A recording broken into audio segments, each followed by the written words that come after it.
do, you're going to find a new idea to work with. And each time you do, you're going to look deeper into yourself. And quite the contrary to what you may have believed in the past, you are going to find incredibly beautiful treasures within you. First of all, we need to figure out what the problem is. Oh, I know. You think you know the problem. You don't care for the weight of your body, or you have an illness, or you can't get your money act together, or you're lonely, or you have a relationship that's not working, or you don't like your job, or you want to do something very different, or many things. But to me, these are all outer effects of an inner thought pattern that is creating them. And if we spend our time just looking at the outer effects and working with those, the moment we fix one, we'll create another one. Because the inner belief is still there and saying that we don't deserve on some level. Now, it's safe to look within, and let's do it together. What I'd like you to do now is to pick up your pen and paper or notebook, and on the top of a page, I want you to write, I should. And then I want you to finish that sentence in at least a half a dozen ways. Turn the tape off now and do that. And when you've finished, come back and we'll continue. Write I should on the top of the page, and then finish it at least 6 or 7 times.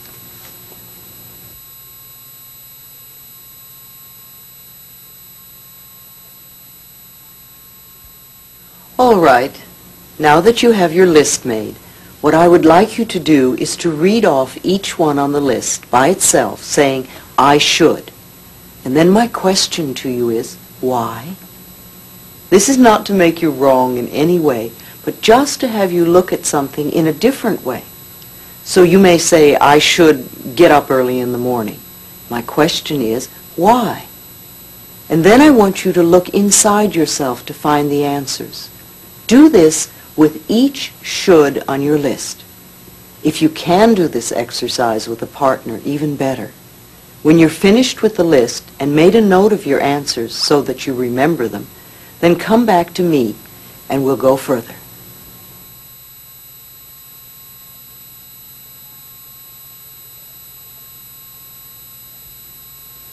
I believe that should is one of the most awful words in the English language. Because every time we use the word should, we are in effect saying wrong. Either you were wrong, or you are wrong, or you're going to be wrong. And I don't think we need to be made wrong. I think we need to be right. Or at least come from a position of choice. Because all of life is choice. And we want to be aware of that.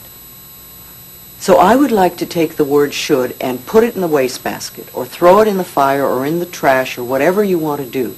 Remove it from your vocabulary forever. And replace it with the word could, because could gives us choice.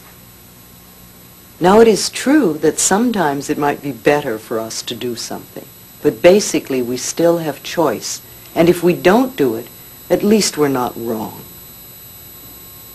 So what I want you to do now with this exercise is to reread your should list one at a time, only this time I want you to say, if I really wanted to, I could. If I really wanted to, I could get up early in the morning. And then my question to you is, so why don't you, or why haven't you? And again, this is not to make you wrong, but to let you look at your shoulds and see how you really feel about them. So again, you can turn the tape off for a few moments and go through this process. If I really wanted to, I could. And so why haven't you? And when you've finished, come back.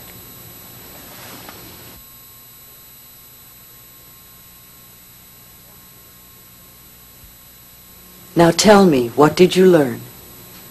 You know, most of us are so strict about our shoulds. There's such rigid rules in our lives. And most of them have to do with things that we either don't want to do, or we don't like to do, or are not us.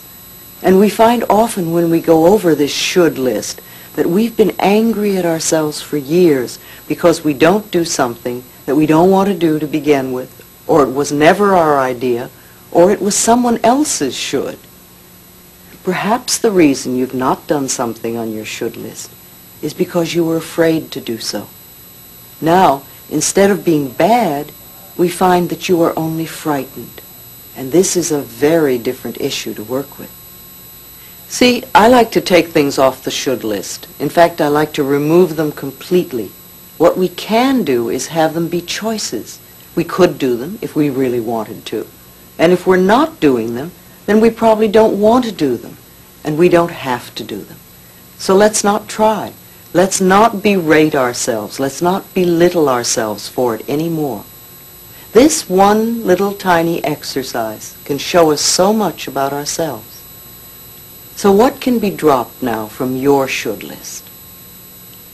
The next thing we want to do is to see where we are on the ladder of self-love. Now, I'm not talking about vanity and arrogance, because that is not love. That's a form of fear. I am talking about respect and acknowledgement for this beautiful being that we are. What we want to look at this point is how we do not love ourselves. And we do this by scolding ourselves, by criticizing ourselves, by creating pain for ourselves, emotional and physical. We don't love ourselves by mistreating our bodies. Sometimes we misuse food or alcohol or drugs. Sometimes we don't love ourselves by believing that we are unlovable, or by procrastinating, or choosing people that mistreat us. And sometimes we don't love ourselves by creating debt and burden. And sometimes, well, we all have so many ways. What are your ways of not loving yourself? Think about that. Make a note of it. You could again turn off the set and make a list of the ways that you do not love yourself.